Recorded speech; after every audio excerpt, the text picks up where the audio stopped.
ক্ষণস্থায়ী ক্ষমতা নিয়ে চিরস্থায়ী ক্ষমতা দ্বারা আল্লাহর সাথে পাল্লা দিয়েছে যারা, জমিন থেকে নিচ্ছিন্ন হয়ে গেছে তারা। আমরা আমাদের বাবার কথা আপনাদেরকে শোনাই নাই, আমরা আমাদের দাদার কথা আপনাদেরকে শোনাই নাই। আমাদের ব্যক্তি চরিত্র প্রতিষ্ঠিত করার জন্য আপনাদের কাছে আমরা আসি না। আমরা আসি আল্লাহর কোরআনের কথা বলার জন্য, তার নবীর কথা বলার জন্য, তার সেই সুমহান ইসলামের কথা বলার জন্য, যে ইসলামের শিকড় 7 তবক জমিনের নিচে আর শাখা প্রশাখা ফুলে ফলে প্রস্ফুটিত হয়ে আল্লাহ তাআলার আরশে মহল্লাকে স্পর্শ করেছে। সুতরাং এই ইসলামকে যারা ধাক্কা দিয়ে ফেলে দিতে চাইবে, ইসলাম নামক এই বিশাল বট বৃক্ষের নিচে চাপা পড়ে তাদের অস্তিত্বের কবর রচিত হবে, আর সেই কবরের উপরে কোরআনের পতাকা পথপাত করে উঠবে। আল্লাহু আকবার, আল্লাহু আকবার। আল কোরআন দিতে পারে, আল কোরআন। আল্লাহু আকবার। সাসার অ্যাকশন দেখছেন? ঠিক আছে। যে যুগে যুবকের তো লজ্জা শরম করা উচিত, ঠিক না? এদের কই যুবক কই দেখি না তো। যে যুগে ইসলামের পক্ষে যুবকেরা থাকবে না, ওই যুগে বৃদ্ধদের শরীরে আল্লাহ তাআলা যুবকদের শক্তি পুশ করে দেবে, ঠিক না? দাঁড়ানো ভাইরা বসে পড়েন, তাড়াতাড়ি বসে পড়েন, খুব দ্রুত বসে পড়েন। আর রাস্তায় তারা দাঁড়িয়ে আছেন, কিছু মানুষ আছে, কিছু মানুষ আছে এরা কালী পূজায় আর দুর্গা পূজায় দাঁড়িয়ে থাকতে থাকতে অভ্যাস হয়ে গেছে। আপনারা একটা জিনিস খেয়াল করবেন যে কোরআনের মাহফিলে এসে কোরআনের মাহফিলে বসতে চায় না যারা, এগুলো কালী পূজা আর দুর্গা পূজার খরিদ্দার তারা। এরা ওখানে দাঁড়ায় দাঁড়ায় অভ্যাস হয়ে গেছে, এরা কোরআনের মাহফিলে এসে সহজে বসতে চায় না। হ্যাঁ, এই জন্য আপনাদের যাদের সুযোগ আছে বসার, মুসলমানের সন্তান যদি হন এসে বসে পড়বেন। আল্লাহ ভাই, হিন্দু হলেও অসুবিধা নেই, বসেন। কোরআন সবার জন্য, হুদাল লিন্নাস, ঠিক না? এই জন্য কোরআন সবার জন্য, আপনারা হিন্দু হলেও এসে বসে পড়েন, কোনো সমস্যা নেই। আল্লাহ পাক আমার প্রিয় ভাইদেরকে আশা তৌফিক দান করে দিই। রাত 11টা বাজে, এখনো যদি আপনাদেরকে এভাবে ডাকতে হয় তাহলে খুব কষ্টদায়ক। কারণ মালাকুল মউত কখন আসবে আপনাকে মেসেজ দিয়ে আসবে না। অনেকেই হতে পারে আজ রাত অনেকের জীবনের শেষ রাত। এজন্য আল্লাহর কোরআনকে সম্মান করেন। আল্লাহ আপনার ব্যক্তিগত জীবনে, সমাজ জীবনে, সাংসারিক জীবনে আল্লাহ আপনার জীবনটাকে সুখময় করবে, ইহকাল এবং পরকালের জীবনে। এজন্য বসে পড়েন, আপনাদের আর টাকানোর দরকার নেই। এটা আমার যে কথা বলছিলাম, যুগে যুগে বহু মানুষকে উৎখাত করে দেওয়ার চক্রান্ত হয়েছে, পারে নাই। ফিরআউন মূসা আলাইহিস সালামকে উৎখাত করতে পারেনি, নমরুদ ইব্রাহিম আলাইহিস সালামকে উৎখাত করতে পারেনি, ইউসুফ আলাইহিস সালামের ভাইরা ইউসুফ আলাইহিস সালামকে উৎখাত করতে পারেনি। সুতরাং কেউ চাইলেই এই জমিন থেকে উৎখাত করতে পারবে না। এই জমিনে কে থাকবে আর কে থাকবে না, এই সিদ্ধান্ত আমেরিকার প্রেসিডেন্ট ডোনাল্ড ট্রাম্প নেবে না, সাবেক প্রেসিডেন্ট জো বাইডেন নেওয়ার ক্ষমতা রাখে না, জার্মানির চ্যান্সেলর অ্যাঞ্জেলা মার্কেল নেওয়ার ক্ষমতা রাখে না, পার্শ্ববর্তী রাষ্ট্রের প্রধানমন্ত্রী নরেন্দ্র মোদী এই সিদ্ধান্ত নেওয়ার মালিক নন। এই সিদ্ধান্ত নেওয়ার মালিক তিনি, আসমান এবং জমিন সৃষ্টি করেছেন যিনি। অতএব কে জমিনে থাকবে আর কে জমিনে থাকবে না, এই সিদ্ধান্ত পৃথিবীর কেউ নেবে না। এই সিদ্ধান্ত নেবেন কে? আরো জোরে বলেন। আমার ভাইরা, আমার বন্ধুরা, যে কথা আমি আপনাদের খেদমতে আরজ করতেছিলাম, সুতরাং পৃথিবী যতই যাই হোক, আপনাদেরকে একটি কথা বুঝতে হবে, আপনাদেরকে একটি কথা বুঝতে হবে, ইসলাম ছাড়া শান্তি এবং মুক্তির পথ আমাদের সামনে খোলা নাই। খেয়াল করেন আমার ভাইরা, ইউসুফ আলাইহিস সালামের ভাইরা চেয়েছিল ইউসুফকে কূপের মধ্যে ফেলে দিব, চিরদিনের জন্য ইউসুফের অস্তিত্ব শেষ হয়ে যাবে, ইউসুফ কূপের মধ্যে মারা যাবে। আল্লাহ কয়, তোমাদের সিদ্ধান্ত ইউসুফ কূপের মধ্যে মারা যাবে, আর আমি আল্লাহর সিদ্ধান্ত হচ্ছে ইউসুফ মিশরের প্রেসিডেন্ট হবে। আর জোরে বলেন। ভাইরা আমার, পূর্ব পরিকল্পনার অংশ বিশেষ আল্লাহর পয়গম্বর হযরত ইউসুফ আলাইহিস সালামের শরীর থেকে যখন জুব্বাটা টান দেওয়া হয়, নবী ইউসুফ তখন ডাক দিয়ে বলে, ভাই তোমরা না আমার আপন ভাই, এই জুব্বাটা আমি তোমাদের কাছে ভিক্ষা চাই, কারণ আমি যদি কূপের মধ্যে মারা যাই, এই কূপটা হবে আমার দাফন, আর জুব্বাটা হবে আমার কাফন। তোমরা না আমার আপন ভাই, এই জুব্বাটা আমি তোমাদের কাছে ভিক্ষা চাই, কিন্তু ইউসুফ আলাইহিস সালামের আপন ভাইরা জুব্বাটা তার ভিক্ষা দিল না, বরং জুব্বার বোতাম যখন খোলা শুরু করলো, আমার আল্লাহ ডাক দিয়ে বলে, জিবরাইল রে জিবরিল, আর করোনা দেরি, চলে যাও তাড়াতাড়ি, ওরা আমার ইউসুফের দুনিয়া জুব্বা খুলতে চায়।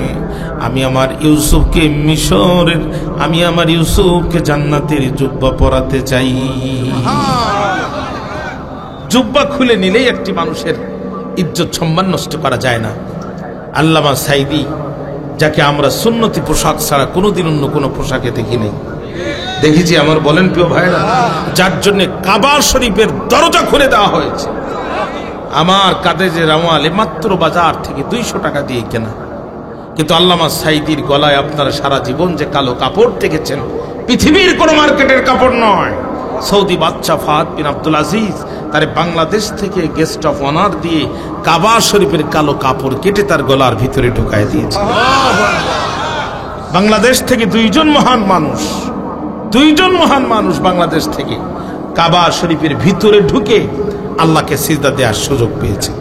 তার মধ্যে 1 নম্বর হচ্ছে বিশ্ববরণ্য মুফাসসির কোরআন আল্লামা দেলোয়ার হোসেন সাইদি। এমন কোন স্টেজ নাই যে স্টেজে বক্তৃতা করলে অমুসলিমরা ইসলাম গ্রহণ করতেন না। ঠিক না? ঠিক না? 80 দশকের কথা, উনি চিটাগাঙে 5 দিন ব্যাপী তাফসীর করতেন।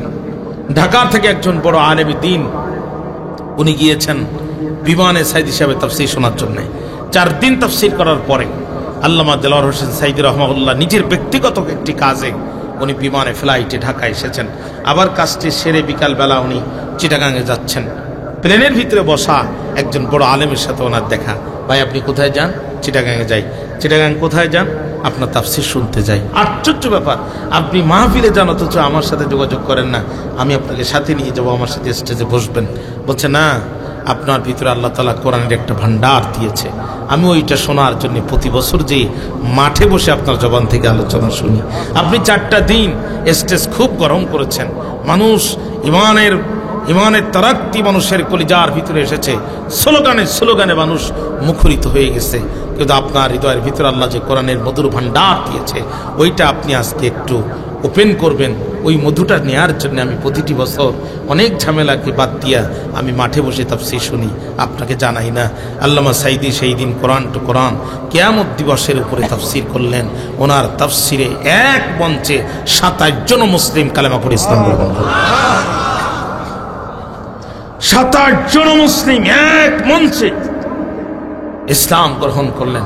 আমার ভাইরা, আমার বন্ধুরা, সুন্নতি পোশাক ছাড়া আমরা তাকে অন্য কোন পোশাকে কোনোদিন দেখি নাই। পাঞ্জাবি আর পায়জামা ছাড়া, মাথায় টুপি ছাড়া একটি তার কোনো ছবি কেউ দেখাতে পারবে না। কিংবা ঘরের ভিতরে বলেন কিংবা ঘরের বাইরে বলেন। চিটাগাং বিশ্ববিদ্যালয়ের একজন প্রফেসর আছেন, অত্যন্ত পণ্ডিত মানুষ তিনি। আমার ভাইরা, উনি আল্লামা সাইদি সম্পর্কে বলছেন, উনি ঘরের ভিতরেও যেমন ঘরের বাইরেও তেমন। তার সাথে আমরা মিশরে সফরে গেলাম, মনে করলাম যে তিনি একটু পাঞ্জাবি খুলবেন, একটু গেঞ্জি পরা, একটু লুঙ্গি পরা। স্বাভাবিক অবস্থায় আমরা তাকে দেখব, কোনোদিনও তাকে স্বাভাবিক অবস্থায় দেখতে পারিনি। সবসময় তিনি, এবং মাথা থেকে কখনোই তিনি টুপি খুলতেন না। মাথা থেকে টুপি খোলা অবস্থায় আমরা তাকে কোনোদিন দেখিনি। এই মহান মানুষটির শরীর থেকে জুব্বা খুলে নিয়ে যারা বেইজ্জতি করে দেল্লা রাজাকার বানানোর চেষ্টা করেছিল, আজকে তাদের অস্তিত্ব বাংলার জমিনে কবর রচনা হয়ে গেছে, মাটির সাথে মিশে গেছে। তাদের নামটাও জবানে নেওয়ার মতো লোক এই জমিনে না, ঠিক না? তাদের নামটা উচ্চারণ করার মতো সাহস এখন নাই। যারা দাপটের সাথে আল্লামা সাইদির বিরুদ্ধে রায় দিয়ে ক্রস ফায়ারে একদিনে সাতক্ষীরাকে ভুতুড়ে নগরী বানিয়েছিল। বিকাল বেলা জুমার নামাজের পরে যখন সাতক্ষীরায় ঢুকেছি, তখন মনে হচ্ছে সাতক্ষীরা শহর। এখন মনে হয় রাত 8:30 বাজে, অথচ বিকাল 5টা। এই পরিবেশ পরিস্থিতি তারা সৃষ্টি করেছিল। আজকে তারা রাত 3টার সময় গ্রামের ভিতরে মুখের মধ্যে মাস্ক দিয়া, হাতের মধ্যে মশাল নিয়ে মিছিল করে। নিজের পরিচয়টাও দেওয়ার সাহস নাই। আল্লাহ তাদের অস্তিত্বকে কবর রচিত করে দিয়েছে, ঠিক না? ঠিক না? ইসলামের গায়ে হাত দিয়েছে, কোরআনের গায়ে হাত দিয়েছে। নাম নিশানা পর্যন্ত মুছে যাবে। 2 দিন পর ওই নামটা মুখে নেওয়ার মতো লোক হবে না। কিন্তু আমরা ছিলাম, আমরা আছি, আমরা ভবিষ্যতে থাকবো। তার কারণ আমাদের কাছে যেটা আছে তাদের কাছে সেটা নাই। আমরা আল্লাহর কোরআনের কথা বলতে অতীতে ভয় করিনি। রাজপথে রক্ত দিয়েছি, গ্রেফতার হয়েছি, জীবন দিয়েছি, ফাঁসির কাস্টে হাসি মুখে মেনে নিয়েছি। আল্লাহর কোরআনের স্লোগান থেকে পিছনে যায়নি, সামনেও পিছনে যাব না ইনশাআল্লাহ। আল্লাহু আকবার। অতএব আমার ভাইরা মনোযোগ দেন। আপনাদের কষ্ট হচ্ছে আমার মনে হচ্ছে, মনোযোগ কি আছে আমার দিকে? অতএব জুব্বা খুলে নিলেই, শরীরের কাপড় খুলে নিলেই বেইজ্জতি কাউকে করা যায় না। আল্লামা সাঈদী চিটাগাঙ্গের মাহফিলে বলেছিলেন, আল্লাহ আমাকে এত বড় ক্ষতি যারা করলো, আমার বিরুদ্ধে মিথ্যা এই অপবাদ যারা দিল, এদেরকে আল্লাহ তুমি গোটা জাতির সামনে ল্যাংটা করে দাও। আল্লাহ এদেরকে তুমি মাটির সাথে মিশায় দাও। আল্লাহর ওলির দোয়া 100 বাস্তবায়ন হয়েছে। আল্লাহ এদের চরিত্র জাতির সামনে উন্মুক্ত করে দিয়েছে, ল্যাংটা করে দিয়েছে। এটা 18টি বছর এই জাতির উপরে ত্রাসের রাজত্ব কায়েম করেছে। কোটি কোটি টাকা চুরি করে বিদেশে পাচার করেছে। আসলে ওরা আলেমদেরকে চোর বানাতে চেয়েছিল, ওরা নিজেরাই চোরের বাবা, বংশ সহচর। এই জাতিকে চুষে খেতে চেয়েছিল, পিছনের দরজা দিয়ে চোরের মতো, ডাকাতের মতো পালিয়েছে।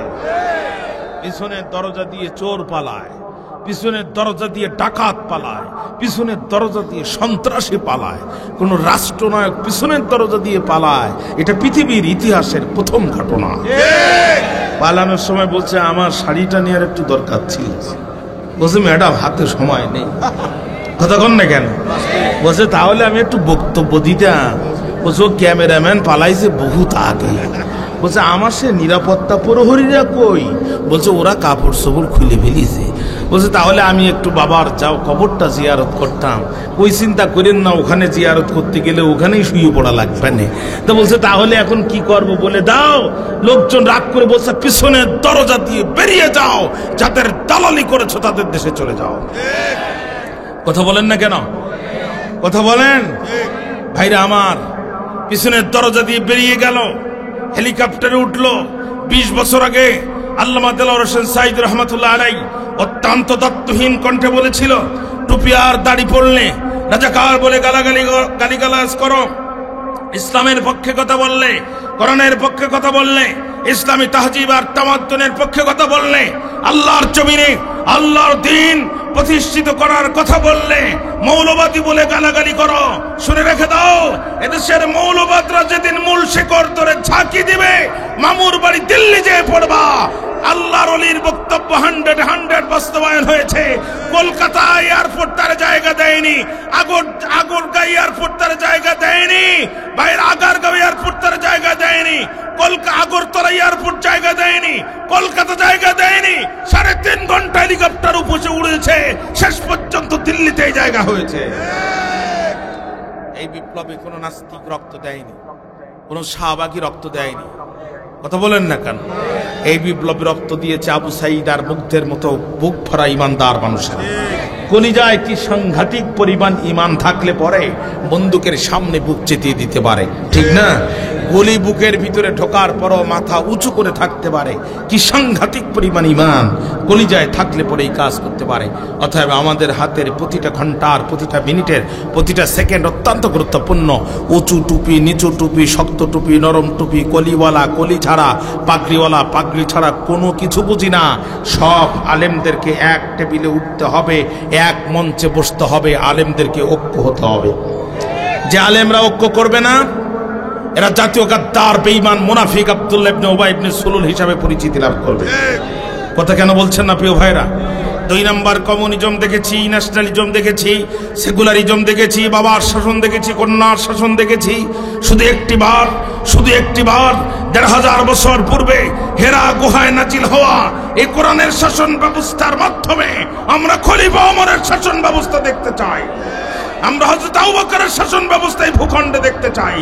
আল্লাহর কোরআনের শাসন ব্যবস্থা দেখার জন্য যদি হাত কুরবানি করে দিতে হয় হাত কুরবানি করব, যদি পা কুরবানি করে দিতে হয় পা কুরবানি করব, যদি চোখ দিতে হয় চোখ দিব, প্রয়োজন যদি হয় কল্লা দিতে হয় কল্লাও দেব। তারপরও বাংলাদেশকে ইসলামী রাষ্ট্র হিসেবে দেখতে চাই। কারা কারা রাজি আছেন দু হাত তুলে আপনাদের ইসলাম দিন ইসলাম কোরআনের শত্রুরা লড়াই থাকবেন। রাজি আছেন না? ইনশাআল্লাহ রাজি আছেন না? আল্লাহ তাআলা কবুল করুক, জোরে কোন আমিন। কোরআনের ইসলাম, কোরআনের সমাজ কায়েম করা, ইসলামী রাষ্ট্র কায়েম করা, এই কথা বললে যার মুখের মধ্যে হাসি চলে যায়, মুখ কালো হয়ে যায়, ও হারামখোরের কলিজায় ঈমানের বালাই নাই, ওইটা মুনাফিকের বাচ্চা। ঠিক না বেঠিক বলেন প্রিয় ভাইরা? মরুসার আর মাসকান দ্বীপ, তন্নি তরুণী ষোড়শী রূপবতী সুন্দরী নারী আসছে মদিনায়। মদিনার লোকজন বলছে, হাউ ডিয়ারু, কত দুঃসাহসী তুমি, তোমার এই ভরা যৌবনার এই চেহারা নিয়ে মদিনায় আসলে তোমার কোনো লজ্জা লাগলো না? মেয়েটি বলছে, তোমরা মনে হয় ভুলে গিয়েছ এ রাষ্ট্রের প্রেসিডেন্ট হযরত ওমর, আর এ রাষ্ট্রের সংবিধান হচ্ছে আল্লাহর কোরআন। সুবহানাল্লাহ বললেন না? যে রাষ্ট্রের সংবিধান আল্লাহর কোরআন হয়, এ যে রাষ্ট্রের প্রেসিডেন্ট ওমর হয়, এই রাষ্ট্রে আমার মতো নারীদের ইজ্জত হারানোর কোনো সম্ভাবনা নাই। আমরা ওই বাংলাদেশ দেখতে চাই যেখানে ধনী তার সম্পদ উন্মুক্ত করে ঘুমাবে, চোর হাত দেবে না, যেখানে দুপুর 2টার সময় কলেজ পড়ুয়া যৌবন প্রাপ্ত নারীটি ঘরে আসবে, কেউ তার চোখের দিকে তাকাবে না, যেখানে আমার বোনের 100% ইজ্জতের গ্যারান্টি নিয়ে রাস্তায় চলবে, আমার মা তার সম্ভ্রম হারাবে না, ধনী তার সম্পদ হারাবে না, গরিব কারো সম্পদ চুরি করবে না, গরিব তার অধিকার ফিরে পাবে। একটি সুখী সমৃদ্ধশালী খোলাফায়ে রাশেদার মতো এই সমাজ ব্যবস্থা আমরা কোরআন দেখতে চাই। এটা বললে যার মুখ অন্ধকার হয়, ওর কলিজায় ঈমানের বালাই নাই। ভাইরা আমার, একটু চিৎকার করে বলেন তো, আপনাকে আমাকে সৃষ্টি করেছেন কে? বাজার থেকে যখন একটা মোবাইল কিনবেন, আপনারা বিরক্ত হচ্ছেন না তো প্রিয় ভাইরা? বাজার থেকে যখন একটা মোবাইল কিনবেন, তখন একটা মোবাইল দেয়, একটা চার্জার দেয়, একটা ইয়ারফোন দেয়, ফিরে আরো 2-5টা জিনিস দিলেও দিতে পারে, কিন্তু মূল্যবান একটা জিনিস দেয়। কেউ বলে ক্যাটালগ, কেউ বলে গাইডলাইন, কেউ বলে গাইড বুক। যে যা বলে বলুক না কেন, ওই মোবাইলটি হচ্ছে, ওই বইটি হচ্ছে ওই মোবাইলের জন্য সংবিধান। জোরে বলেন ঠিক না? কোন সুইচ চাপ দিলে মোবাইল অন হবে, কোন সুইচ চাপ দিলে মোবাইল অফ হবে, প্রেমিকার গোপন চিঠি কোথায় কোন পাসওয়ার্ড দিয়ে গোপনে সেভ করা লাগবে, বাবা তো দূরের কথা, সেনাবাহিনীর প্রধানও যেন খুঁজে না পায়, এই সব কিছু শেখানো আছে ওই ছোট্ট ক্যাটালগের মধ্যে। বাইরে আমার, এখন আমি যদি বাম হাতে স্যাম্পনির ক্যাটালগ নেই, আর ডান হাতে নোকিয়ার মোবাইল নেই, স্যাম্পনির ক্যাটালগ দেখি আর নোকিয়ার মোবাইল চাপি, বলেন তো দেখি ও মোবাইল কি চলবে? আরো জোরে বলেন, মোবাইল চলবে? দুনিয়ার মানুষেরা, সামান্য মানুষের তৈরি করা স্যাম্পনির ক্যাটালগ দিয়ে যদি নোকিয়া না চলে, নোকিয়ার ক্যাটালগ দিয়ে যদি স্যাম্পনির মোবাইল না চলে, একটি কোম্পানির ক্যাটালগ দিয়ে যদি আরেকটা কোম্পানি না ফোন না চলে, আল্লাহর কসম করে বলছি, আল্লাহ তৈরি করা মানুষ কোনোদিন দিল্লি আর আমেরিকার আইন দিয়ে চলতে পারে না। জোরে বলেন, চলতে পারে? এই জন্য আলা লাহুল খালক ওয়াল আমর, সৃষ্টি যার, আইন চলবে তার। জোরে বলেন, সৃষ্টি কার? এবার বলেন, আইন চলবে কার? 2025 সালে যদি আমার আল্লাহ বৃষ্টির পানি বন্ধ করে দেয়, বর্তমানে আমেরিকার নবনির্বাচিত প্রেসিডেন্ট জো বাইডেন, জার্মানির চ্যান্সেলর অ্যাঞ্জেলা মার্কেল, রাশিয়ার প্রধানমন্ত্রী ভ্লাদিমির পুতিন, আমাদের পার্শ্ববর্তী দাদা নরেন্দ্র মোদী, এই বিশ্ব বাটপারগুলো যদি এক হয়ে যায়, আটলান্টিক আর প্রশান্ত মহাসাগরের উপকূলে তীর গাড়ে, কি উত্তর কোরিয়ার দক্ষিণ কোরিয়ার ভয়ানক অস্ত্রগুলো নিয়ে আকাশের মধ্যে প্রতি সেকেন্ডে মিসাইল আর গোলা বারুদ ছড়ে, আর বলে বৃষ্টি দিসটা কেন, বৃষ্টি দিসটা কেন? জবান করে বলেন তো দেখি, একটি ফোঁটা বৃষ্টির পানি কি তারা জমিনে আনতে পারবে? আরো জোরে বলেন, জমিনে আনতে পারবে? আমার ভাইরা, তামাম পৃথিবীর সমস্ত শক্তি উজাড় করে দিয়ে যদি আকাশ থেকে একটি ফোঁটা বৃষ্টির পানি না আনতে পারে, কসম আল্লাহর, আল্লাহ তৈরি করা মানুষ কোনোদিন দিল্লি আর আমেরিকার আইন দিয়ে চলতে পারে না। জোরে বলেন, পারবে? ভাইরা আমার, বিমান চলে আকাশ দিয়ে, নৌকা চলে নদী দিয়া, নৌকার মাঝি যদি ডাক দিয়ে বলে, পাইলট ভাই তুমি তখন আকাশ দিয়া আর আমি চলি নদী দিয়া, তোমারে দেখি আমার বড় আফসোস হয়। জীবনে একটিবার শুধু বিমান চালাতে চাই, খুব মহব্বত করে। নৌকার মাঝিরে যদি বিমানের পাইলটের আসনে বসায় দেন, বলেন তো দেখি ও বিমান কি চলবে? নৌকার মাঝি যেমন বিমান চালাইতে পারে না, আল্লাহ তৈরি করা মানুষ কোনোদিন মানব রচিত আইন দিয়ে চলতে পারে না। কথা কি বুঝতে পেরেছেন? খেয়াল করেন, কাম টু মাই পয়েন্ট। যে কথা আমি আপনাদের খেদমতে বলছিলাম, ভাইরা ইউসুফ আলাইহিস সালামের জুব্বা খুলে ফেললো, হাতের মধ্যে দড়ি, পায়ের মধ্যে বেড়ি দিয়া আস্তে আস্তে করে রশি ছেড়ে দেয়। আর পয়গম্বর ইউসুফ ভাইদের নাম ধরে ডাকে আর বলে, ভাইরা আমি কেমনে থাকবো এর ভিতরে? অর্ধেক দূর গেল যখন ভাইদের মানসিক অবস্থার পরিবর্তন ঘটলো, তখন ভাইরা চিন্তা করল রশি একবারে ছেড়ে দিব। ইউসুফ কূপের মধ্যে পড়ে চিরদিনের জন্য মারা যাবে। আমার আল্লাহ কয়, তোমাদের সিদ্ধান্ত ইউসুফ মারা যাবে, আমি আল্লাহর সিদ্ধান্ত হচ্ছে ইউসুফ মিশরের গভর্নর হবে। আল্লাহু আকবার। রশি যখন ভাইরা একসাথে ছেড়ে দিয়েছে, আমার আল্লাহ ডাক দিয়ে বলে, জিবরাইল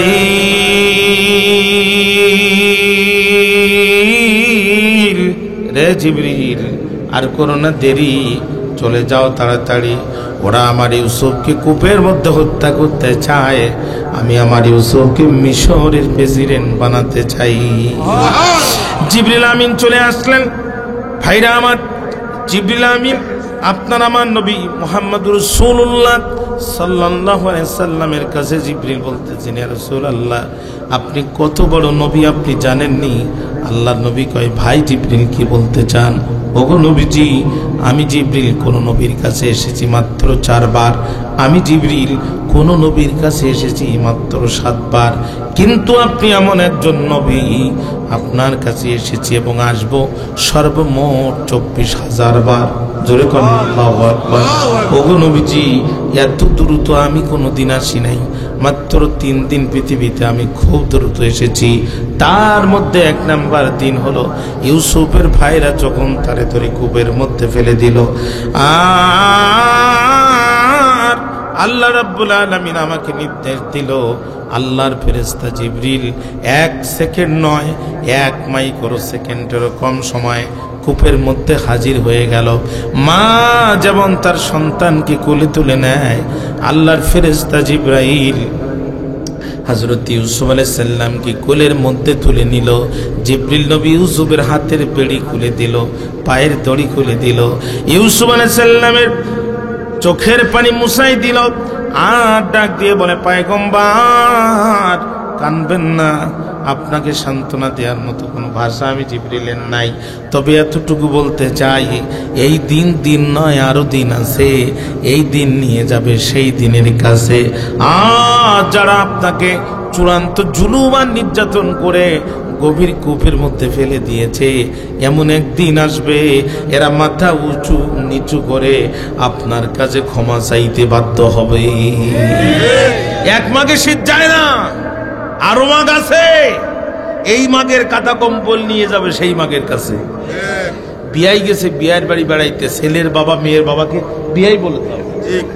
বিয়াই গেছে বিয়ের বাড়ি বেড়াইতে, তো মেয়ের বাবা গেছে ছেলের বাবার বাড়িতে, যে বলতেছে বিয়াই গোসল করবে, একটু তেল দরকার। ছেলের বাবা খুব বদমায়েশ মানুষ, ও মনে মনে বলতেছে, কতবার তুই লুঙ্গিটাও ভালো দিস নাই, প্রতিশোধটা নেওয়া দরকার। তেলের বোতলের ভিতরে পোশাক করে দিয়ে দিস। মেয়ের বাবা যখন তেলের বোতল খুলেছে তখন গন্ধ লাগছে, বুঝতে পারছে, ডাক দিয়ে বলছে, বিয়াই এটা কোন কোম্পানির তেল?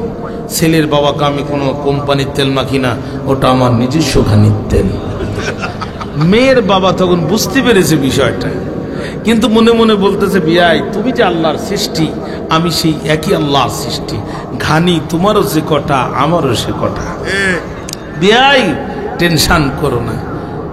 খাওয়ার পরে বলতেছে, আগামী বছর 2026 সালের ফেব্রুয়ারি মাসের আজকের 19 তারিখে আমার বাড়িতে তোমার দাওয়াত। 1 বছর পরে এবার ছেলের বাবা যখন মেয়ের বাবার বাড়িতে গেছে, ছেলের বাবা যখন মেয়ের বাবার বাড়িতে গেছে, তখন ডাক দিয়ে বলছে, ভাই গোসল করবো, একটু তেল দরকার। মেয়ের বাবা কয়, ও ও তো আমি রেডি করে রেখেছি, শুধু একবার চাওয়া দরকার।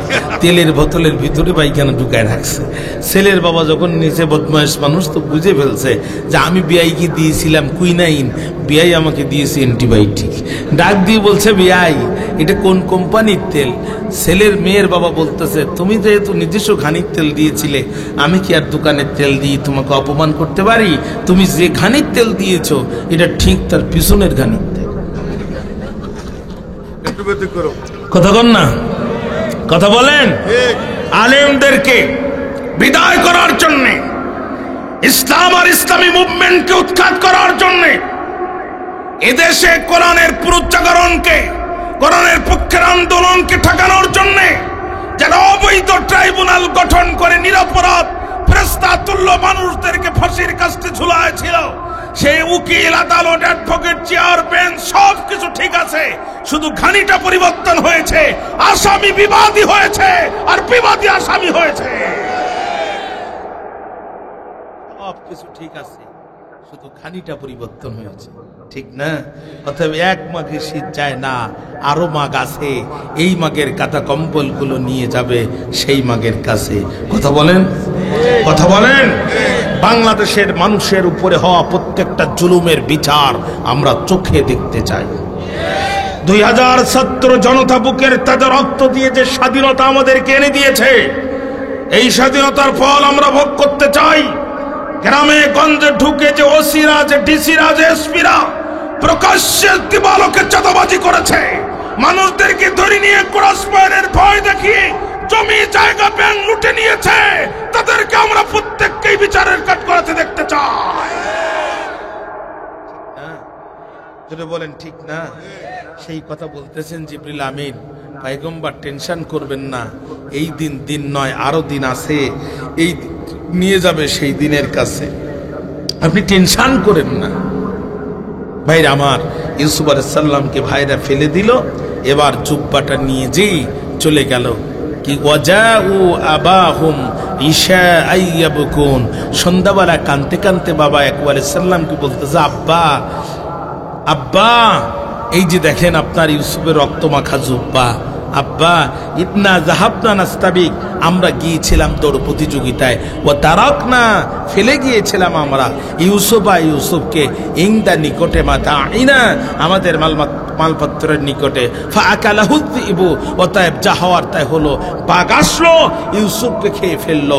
ওয়ামা আনতা বিমুমিনিন লানা, যদিও আমাদের ব্যাপারে আপনি বিশ্বাসী নন, ওয়ালাউ কুন্না সাদিকিন, অথচ আমরা সত্যবাদী।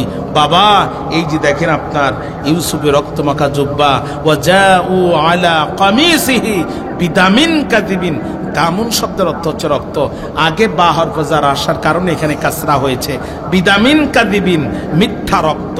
ভাইরা আমার, বক্তব্য যদি এ পর্যন্ত বুঝে থাকেন তাহলে জবাব দেন। ভাইরা, ইউসুফ আলাইহিস সালামের জুব্বায় যে রক্তের দাগ লাগিয়েছিল, এটা সত্য রক্তের দাগ না মিথ্যা রক্তের দাগ? আরো জোরে বলেন, এটা নবী ইউসুফের রক্ত নাকি বকরির রক্ত? এবার চিৎকার করে বলেন, এটা সত্য রক্ত না মিথ্যা রক্ত? এদেশে আল্লামা সাইদি সহ, মাওলানা আব্দুস সোবহান সহ এই নিরপরাধ যোগ্যতা সম্পন্ন অত্যন্ত উঁচু মাপের আন্তর্জাতিক বিশ্ববিখ্যাত ইসলামী চিন্তাবিদদের নামে যে রক্তের দাগ দেওয়া হয়েছে, আল্লাহর কোরআন হাতে নিয়ে বলছি, এই রক্তের দাগ সব মিথ্যা রক্তের দাগ। এই রক্তের দাগ সব মিথ্যা রক্তের দাগ। যে মহান মানুষটি সিরা পাঞ্জাবি পরে এই দেশে 2টা মন্ত্রণালয় চালায়েছে, গরিবের 5টি টাকা চুরি করে নাই, যার আদর্শ ছিল সাহাবায়ে কেরামের আদর্শ। খলিফা ওমর রাত্রিতে বাড়িতে আসছেন, এসে দেখে তার ছোট সন্তান কাঁদতেছে। হোয়াই আর ইউ ক্রাইং মাই সান, লিমাজা তাবকিয়া ইয়া ওয়ালাদি, হে আমার সন্তান, কেন তুমি কাঁদতেছো, কেন তুমি কাঁদতেছো? ও তখন বলতেছে বাবা, আমি আর মসজিদে নববীতে যেতে চাই না কোরআন পড়তে। হযরত ওমর বললেন, এত বড় দুঃসাহস কেন তোমার, কেন যেতে চাও না? বলছে, বাবা তুমি আমার দিকে তাকাও, উনজুর ইলাইয়া, আমার দিকে তাকাও তুমি, আমার দিকে তাকাও, লুক অ্যাট মাই ড্রেস, আমার পোশাকের দিকে তাকাও। হযরত ওমর তাকায় দেখলেন অনেকগুলো তালি। তখন ডাক দিয়ে বলছে, বাবা তুই আমার পোশাকের দিকে তাকা, আমার ছিঁড়া জামা পরতে যদি তোর কষ্ট না হয়, আর তোর ছিঁড়া জামা দেখতে যদি আমার কষ্ট না হয়, আল্লাহ যদি সন্তুষ্ট হয় তুই আর আমি ছিঁড়া জামা পরি, তাহলে তুই এত কষ্ট পাস কেন? বলছে, বাবা সমস্যা সেখানে না। ওমর বললেন, আমি এই ছিঁড়া জুব্বা পরে মসজিদে নববীতে খুতবা দেই, গভর্নমেন্ট চালাই, বিদেশে সফরে যাই, আমার তো কষ্ট হয় না, আমার তো মন খারাপ হয় না। তুই আর আমি ছিঁড়া জুব্বা পরলে যদি আল্লাহ সন্তুষ্ট হয়, তো তোর আর আমার অসুবিধা কোথায়? পিচ্ছি হাসে আর বলছে, বাবা সমস্যা ওখানে নয়, আমার বন্ধুরা খুব দুষ্টু। আমি যখন মসজিদে নববীতে পড়তে চাই, আমার দুষ্টু বন্ধুরা ছিঁড়া জুব্বার ভিতরে হাত ঢুকায় আর সুড়সুড়ি দেয় আর কয়, এই দেশের প্রেসিডেন্ট তোর বাপ, তোর পাঞ্জাবির কেন এই ভাব? আমি তো জানি আমার বাপ কেমন বাপ। ওরা যখন আমার বাবাকে নিয়ে কথা বলে তখন আমার মাথা খারাপ হয়ে যায়, কারণ আমার বাবা তো দুর্নীতি করা বাবা না, আমার বাবাকে আমি ভালো রকম চিনি। এই জন্যে যখনই বলে তোর বাপ, তখন আমার মাথা খারাপ। কোন দিন একটা চড় মারবো, দুইটা তিনটা মারা যাবে, আমার নামে মার্ডার মামলা এফআইআর হবে। অতএব বাবা আমি কোরআন পড়তে হয় বাসায় পড়বো, মসজিদে যাব না। হাজার হোক সন্তান তো রাতে সবাই ঘুমায় গেছে, স্ত্রী ঘুমায় গেছে, সন্তান ঘুমায় গেছে। হযরত ওমর তদানীন্তন অর্থমন্ত্রীর বাড়িতে যেয়ে বলছে, দরজা খোলো, দরজা খোলো। দরজা খোলা হলো, দেখলো আমিরুল মুমিনিন। ফাদ্দাল ইয়া আমিরুল মুমিনিন, বসেন, আপনি কেন কষ্ট করে এসেছেন, আপনি স্বাগতম আপনাকে, আপনি বললে তো আমি যেতাম। তখন বলতেছে, ভাই অর্থমন্ত্রী, আমি ওমর তোমার কাছে এসেছি, আজকে মাসের 5 তারিখ বা 10 তারিখ, 1 মাসের বেতনটা আর মাত্র 15-20 দিন গেলে 1 মাস হবে, তুমি 1 মাসের বেতনটা একটু আমাকে অ্যাডভান্স দাও। আপনারা কি দেখেন, এদিকে কি দেখেন আপনারা? আপনারা বিরক্ত হয়ে যাচ্ছেন আমার মনে হচ্ছে। মনোযোগ আছে আমার দিকে, তাহলে একটু তাকান। আর যদি বিরক্ত হন তাহলে সিগন্যাল দেন, আমি দোয়া করি, আপনারাও বাসেন আমিও বাসি। একটু আওয়াজ দেন তো, নারায়ে তাকবীর। যে আপনারা দাঁড়ানো ভাইরা বসেন, বসে যান, একটু বস। আচ্ছা থাক, ওনার ওই অবস্থায় থাক, অসুবিধা নেই, থাকেন, আমাদের থাকেন, তবে ডিস্টার্ব করেন না। আমাদের দিকে মনোযোগ কি আপনার আছে? একটা আওয়াজ দেন তো, নারায়ে তাকবীর। বসেন, এবার তাকান ভাইরা আমার। অর্থমন্ত্রী বললেন, কি চান? কয় আর মাত্র 20 দিন বা 25 দিন পরে 1 মাস পূর্ণ হবে, 1 মাসের বেতনটা একটু আমাকে দাও। বলছে, আমি অর্থমন্ত্রী, আপনি প্রধানমন্ত্রী, আমি দেব আর আপনি নেবেন, এত টেনশন কেন করেন? তবে 2টা জিনিসের সিদ্ধান্ত আপনাকে দিতে হবে। 1 নাম্বার, আগামী 25 দিন যে আপনি জীবিত থাকবেন, মালাকুল মউত আপনার কাছে আসবে না, এর নিশ্চয়তা যদি আপনি দিতে পারেন তাহলে আমি আপনাকে টাকা দিব। আর যদি আপনি মারা যান, জনগণ ক্ষমা করবে, আল্লাহও ক্ষমা করবে, এর নিশ্চয়তা যদি আপনি দেন। টাকাই মুহূর্তে নেন, নিশ্চয়তা দিতে পারবেন না, কল্লা কেটে নিলেও 1 টাকা দিব না। কারণ জীবন বাঁচানো মন্ত্রিত্ব বাঁচানো ফরজ নয়, ইমান বাঁচানো ফরজ। কি জাতের প্রধানমন্ত্রী আর কি জাতের অর্থমন্ত্রী! খেয়াল করেন, ওমর অর্থমন্ত্রীকে জড়ায় ধরে কপালে চুমু দিয়ে বলছে, তোমার মতো অর্থমন্ত্রী যতদিন থাকবে, আমার মতো প্রধানমন্ত্রী ততদিন পথ হারাবে না। জোরে কন্যা সুবহানাল্লাহ। আর আমাদের অর্থমন্ত্রী আবুল মাল, কি না? হ্যাঁ, আবু শব্দের অর্থ হচ্ছে পিতা, আর মাল শব্দের অর্থ হচ্ছে সম্পদ। আবুল মাল মানে সম্পদের বাপ। জুমালিন, মালওয়ালা। 22,000 কোটি টাকা পাচার হয়, আবুল মালে কয় নাথিং ফোকাস, কোনো ব্যাপারই নয়। ঠিক না? ভুলে গেছেন আপনারা? আমাদের সাবেক অর্থমন্ত্রী আবুল মাল, আর ভারতের সাবেক অর্থমন্ত্রীর নাম হচ্ছে এসকে বাল। কি নাম বললাম? তো বহু হিসাব কিতাব করে দেখলাম, এই বাল মাল দিয়ে রাষ্ট্র চলে না। রাষ্ট্র চালানোর জন্য খলিফা ওমরের মতো নেতা দরকার, আর কোরআনের মতো সংবিধান দরকার। যারা সিরা জুব্বা পরে মন্ত্রণালয় চালাবে, কিন্তু গরিবের টাকাকে কুত্তার পায়খানার মতো হারাম মনে করবে, এই আদর্শের নেতা ছাড়া এ রাষ্ট্র কোনোদিনও দুর্নীতিমুক্ত হবে না, হতে পারে না। জোরে বলেন। এই জন্য ভাইজান, সময় এসেছে, সুযোগ এসেছে। বহুদিন পর আল্লাহ বসন্ত ফিরায় দিয়েছে। পাঞ্জাবি আর টুপি দেখে ভুলে যাবেন না, নেতা মাপতে গেলে একটু কোরআন দিয়ে, দাড়ি পাল্লা দিয়ে ওজন করবেন। আপনারা আমাদের মসজিদের ইমাম নিয়োগ করেন বড় বিশ্বাস করে, আমাদেরকে সামনে দেন। আমরা যদি উজু না করি, ঘরের থেকে এসে নামাজ পড়াই, আপনাদের কিছু করার আছে? কিন্তু আপনারা কত বিশ্বাস করে পরকালকে আমাদের হাতে ছেড়ে দেন। জান্নাত জাহান্নামের ব্যাপার, অনন্ত জীবনের দায়িত্ব আপনারা আমাদের হাতে দেন। ভাইরা আমার, আমরা যতক্ষণ সালাম ফিরাই না আপনারা ততক্ষণ সালাম ফিরান না, আমরা যতক্ষণ রুকু থেকে দাঁড়াই না আপনারা ততক্ষণ রুকু থেকে দাঁড়ান না, আমরা যতক্ষণ সিজদা থেকে উঠি না আপনারা ততক্ষণ সিজদা থেকে ওঠেন না। শুধু একটাবার রাষ্ট্রের ইমামতির দায়িত্বটা আমাদেরকে দেন। কোরআন হাতে নিয়ে বলছি, গম নেওয়ার জন্য ইউনিয়ন পরিষদের সামনে আপনাকে যাওয়া লাগবে না। খলিফা ওমরের মতো আমরাই আপনার বস্তা মাথায় করে আপনার ঘরের দরজায় পৌঁছাব। সুতরাং পাঞ্জাবি আর সাদা পাঞ্জাবি দেখে ভুলবেন না। সৌদি আরব থেকে লোকটা বাড়িতে আসছে, 10টি বছর কাজ করে চিন্তা করলো রসুলের দেশ থেকে বাড়ি যাব, একটা জুব্বা নিয়ে যাব না, একটা রুমাল নিয়ে যাব না, তা কি আর হয়?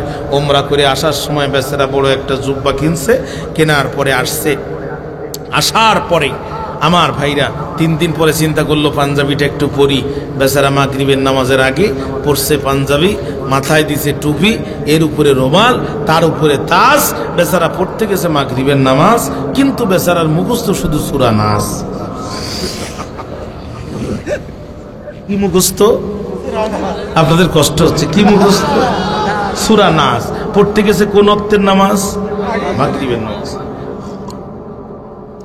মুরব্বীরা বলছেন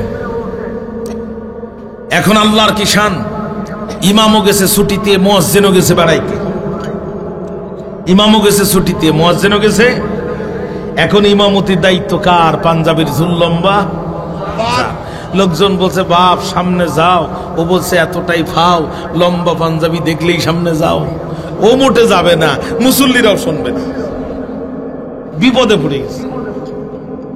এখন ও চিন্তা করছে ইমামও যায় না, মুসল্লিও শোনে না, রাকাতে সালাতে পাঞ্জাবি পরা ঠেলাতে আল্লাহু আকবার। দাঁড়াই গেছে সামনে, মুখস্থ শুধু সূরা নাস। প্রথম রাকাতে যখন সূরা নাসের টান দিছে, মুসল্লিরা বলছে আহ জুড়াই গেল জান, যে মধুর টান। এই না হলে ইমাম, সৌদির ইমাম। ইমাম সাহেব মনে মনে কয় তোমরা খুশি হচ্ছ ভাই, আমার তো পরের রাকাতে সোজা হয়ে দাঁড়ানোর পুঁজি নাই। ঠিক না? সূরা নাসের পরে আর কোন সূরা আছে? এখন তো সে মুফতিও নামাজ হলো জানে না, কি করার? দুই সিজদার মাঝখানে এক তাসবিহ পরিমাণ বসতে হয়। ইমাম সাহেব তাকায় দেখে রেলিং এর ফাঁকটা, অ্যাঙ্গেলে তাকাইছে, রেলিং এর ফাঁকটা কোন রকম বাইর হবে মাথাটা, যদিও ছুলে যাবে পিঠটা, কিন্তু এই ছাড়া তো উপায় নাই। দ্বিতীয় সিজদায় মুসল্লিদের ফেলাইয়ে ইমাম সাহেব পলায়ন করলো।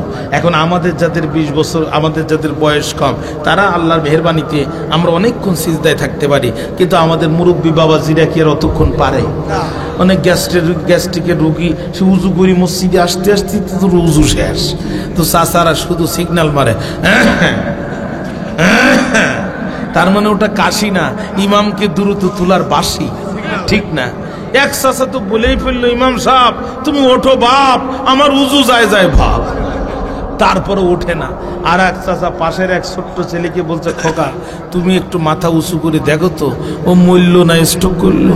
ও তো জীবিত থাকলে এতক্ষণ থাকার কথা না। ছোট্ট পিচ্ছি মাথা উঁচু করে বলছে ওঠেন কাকা, ওঠেন কাকা, মেম্বার ফাঁকা, মেম্বার ফাঁকা। কিয়ামত পর্যন্ত সিজদায় থাকলো, সে তোলার লোক নেই সামনে। তাড়াতাড়ি করে মুরব্বীরা সবাই উঠে বলছে আহারে এত সুন্দর পাঞ্জাবি, এত সুন্দর রুমাল, এত সুন্দর তাজ থেকে ইমাম নিয়োগ করলাম, আর সেই ইমাম আজকে আমাদের কথা চিন্তা না করে সিজদায় আমাদেরকে ফেলে এইভাবে পালালো। এক চাচা এসে বলছে শোনো, আমরা ইমাম নিয়োগ করতেছি ভুল করে, আমরা শুধু পাঞ্জাবি দেখেছি আর টুপি দেখিয়ে সামনে ঠেলে দিয়েছি, এভাবে দেয়া যাবে না। এই পাঞ্জাবি আর টুপি পরে যারাই আসবে না কেন, মৌসুমে তো সবাই পাঞ্জাবি পরে, ঈদের দিন সবাই পাঞ্জাবি পরে। এই জন্য প্রকৃত পাঞ্জাবিওয়ালাকে চিনতে গেলে কোরআন নামক দাড়ি পাল্লায় তুলে দিতে হবে, রসুলের সুন্নাত নামক বাটকারা দিয়ে ওজন করতে হবে। যে ইমাম টিকবে ওর পিছনে যেতে হবে, যেটা টিকবে না ওকে তালাক দিতে হবে। তা না হলে মসজিদেও যেমন নামাজ হবে না, সমাজের গমচুরু বন্ধ হবে না। কথা কি বুঝতে পেরেছেন প্রিয় ভাইরা? কথা কি বুঝতে পেরেছেন? কাম টু মাই পয়েন্ট, যে কথা বলতেছিলাম, আজকে এই ফেরেশতা তুল্য মানুষদের নামে যে রক্তের দাগ দেয়া হয়েছে, বলেন তো এটা সত্য রক্তের দাগ নাকি মিথ্যা রক্তের দাগ? ইয়াকুব আলাইহিস সালাম তাকায় আর মুস্কি মুস্কি হাসে আর হারে এত উন্নত প্রশিক্ষণ প্রাপ্ত বাঘ আমার ইউসুফরে খেয়েছে, যে মানুষ খেয়ে ফেললো কিন্তু জুব্বায় আঘাত লাগলো না। এ তো যেন তেন বাঘ না, এ তো দীর্ঘদিন বিদেশে ছিল, প্রশিক্ষণ নিয়ে জঙ্গলে ঢুকেছে। এ খাইতেও জানে, হজমও করতে জানে, শেষে পিছনের দরজাতে পালাতেও জানে। কথা কন না কেন? ইয়াকুব আলাইহিস সালাম তখন বললেন, ফাসবরুন জামিল, আমি সবরে জামিল অবলম্বন করলাম, উত্তম ধৈর্য ধারণ করলাম। ঈমান যতদিন ইয়াকুব আলাইহিস সালামের মতো হবে না, ইসলামী রাষ্ট্র ততদিন কায়েম হবে না। চোখের সামনে সন্তান মারা যাবে, চোখের সামনে ব্যবসা প্রতিষ্ঠানে আগুন জ্বলবে, চাকরির বেতন তুলে বেধর্মীরা চাকরির বেতন তুলে বাতিলরা আপনার চোখের সামনে ভাগ করে খাবে। এই দৃশ্য দেখার পরেও যদি আপনি আলহামদুলিল্লাহ বলে ইমানের পথে অবিচল থাকতে পারেন, ঠিক তখনই আল্লাহ আপনাকে বিজয় দান করবে। ভাইরা আমার, খেয়াল করেন, একান্ত আপনজনেরা আমার দুইজন ভাইরা ডিউটি দিল। যাত্রী দল ব্যবসা করে কিনানের বর্ডার দিয়া মিশরের দিকে যাচ্ছিল, যখন কূপের কাছে আসলো, তখন আর কূপের কাছে আসলো যখন পানি পিপাসা লাগলো, তখন পানি পিপাসা লাগলো যখন যাত্রী দল কূপের মধ্যে পানি নেওয়ার জন্য পাত্র দিয়ে দেয়। আল্লাহর ফেরেশতা জিবরিল হযরত ইউসুফ আলাইহিস সালামকে ধরে বালতির মধ্যে বসায় দেয়। আল্লাহু আকবার বললেন না? আর ওরা যখন রশি ধরে টান দেয়, আর পয়গম্বর ইউসুফ আলাইহিস সালামের চেহারা যখন দেখতে পায়, ওরা দেখে পানি নেওয়ার জন্য পাত্র দিলাম, কিন্তু তো পূর্ণিমা রবি শশীর চাঁদের আলো উঠে আসতেছে। জোরে কন্যা সুবহানাল্লাহ।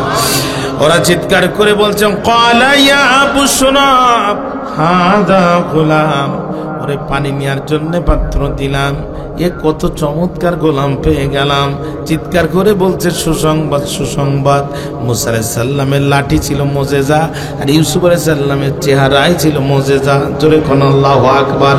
মিরাজের রজনীতে ফিরে আল্লাহর নবী আম্মা আয়েশাকে ডাক দিয়ে বলে, হে আমার প্রেম যাবিনী, প্রেম কামিনী, মধুর ভাসিনী, জীবন সঙ্গিনী আয়েশা রে, আল্লাহ আমাকে জান্নাত দেখিয়েছে, জাহান্নাম দেখিয়েছে।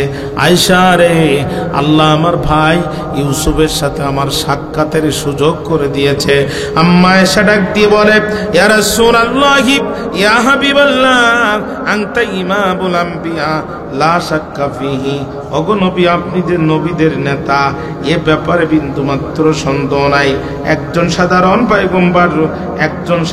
পয়গম্বর সাথে আপনার সাক্ষাৎ হয়েছে, আপনি কেন এমন করছেন? আল্লাহ নবী ডাক দিয়ে বলে, আয়েশা রে, আমি নবী, তুমি নবী না। আমি যা জানি তুমি তা জানো না। আমার ভাই ইউসুফকে দেখে আমার মনে হয়েছে গোটা পৃথিবীর অর্ধেক সৌন্দর্য বুঝি আল্লাহ ইউসুফের চেহারার মধ্যে দিয়ে দিয়েছে। আরো জোরে বলেন আল্লাহু আকবার। ভাইরা আমার, যখনই এবার কাফেলার লোকজন তুলল, তখন এবার দুইজন ভাই ডিউটি করতেছিল। ওরা বাড়িতে যে হেডকোয়ার্টারে খবর দিল, ইউসুফ কিন্তু কূপ থেকে উঠে গেছে, এখন যদি একটা দৌড় দেয় তাহলে কিন্তু আমও যাবে, সালাও যাবে, কানতে কানতে চোখও চলে যাবে। বাকি ভাইরা চলে আসলো। এবার কাফেলার লোকজনের সাথে দেখা হলো। ভাইরা ডাক দিয়ে বলছে, তোমরা কারা? এত সুন্দর গোলাম তোমরা কোথায় পেয়েছ? বন্ধুরে আমার, একান্ত আপনজনেরা আমার, কাফেলার লোকজন বলতেছে, কূপ যেথায় গোলাম ছিল সেথায় আমরা পেয়েছি হেতাই। ভাইরা বলতেছে, তোমরা কি করতে চাও? আমাদের পাত্রে ধরা পড়েছে, আমরা নিয়ে যেতে চাই। তখন ভাইরা বলতেছে, এতটাই পাও, আমাদের চোখের সামনে গোলাম পাও, আর তোমরা এমনি এমনি নিয়ে যাও। কাফেলার লোকজন বলতেছে, তোমরা কারা? তোমরা পরিচয়টা একটু দাও। ভাইরা তখন বলতেছে, আমাদের পরিচয় যদি নিতে চাও, এদেশের খাট জমিগুলোর দিকে তাকাও, আমরা যা পাই সব খাই, আমরা বর্তমানে দেশের মলম পাটির লোক। কথা কন না কেন? সুতরাং তোমরা যদি চাও তাহলে খাট জমির দিকে তাকে আমাদের পরিচয়টা নেও। ভাইরা বললেন, কি বলতে চাও? কয়, গোলাম যদি নিতে চাও আমাদের কিছু মাল পানি দাও। আল্লাহর কোরআন বলছে, ওয়াশারাউহু বিসামানিন বাকসিন দারাহিমা মা'দুদাতিন ওয়া কানু ফীহি বিনাজ জাহিদিন। খুবই নগণ্য মূল্যের বিনিময়ে ভাইরা তাকে বিক্রি করে দিয়েছিল।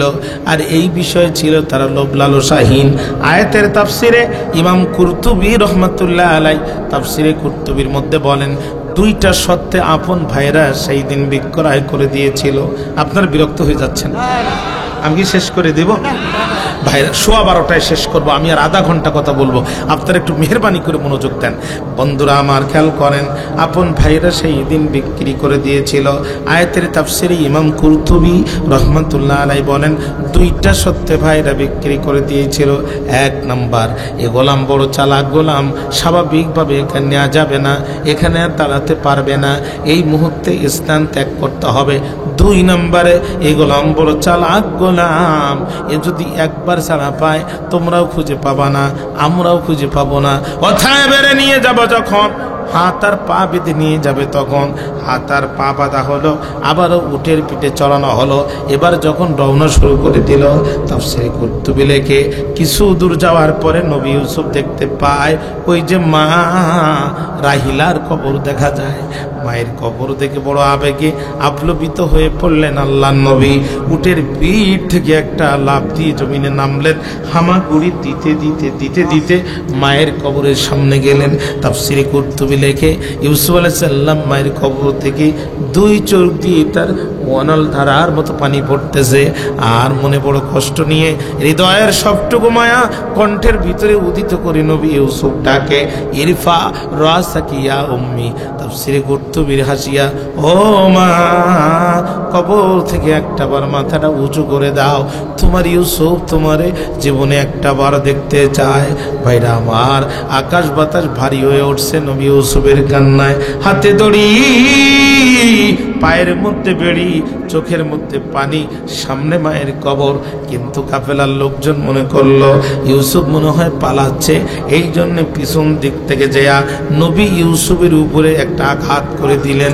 ভাইরা আমার, হাতের মধ্যে দড়ি, পায়ের মধ্যে বেড়ি, সামনে মায়ের কবর, পিছনে কাফেলার লোকদের আঘাত। এই আঘাত যখন মারলেন, নবী ইউসুফ আর সহ্য করলেন না, পিছন দিকে তাকিয়ে শুধু একটি মন্তব্য করলেন, মারিস না, সিহারা দেখি কি বুঝিস না, আমরা পালানোর মতো জাতি না, আমরা পালাই না। আমরা জানি ইসলামের পথে স্লোগান দেয় কাজ মকমাল বিছানো পথ নয়, এ পথ কণ্ঠ কাকীর্ণ কাটা যুক্ত। কথা বলেন না কেন? এ পথে চললে হাত থাকবে না, পা থাকবে না, জীবন থাকবে না। আমরা জানি এ পথে থাকলে রিমান্ডে নির্যাতন চলবে, ফাঁসির কাস্টে ঝুলতে হবে, মামলার পরে মামলা থাকবে, রাতের পর রাত বাগানে থাকতে হবে।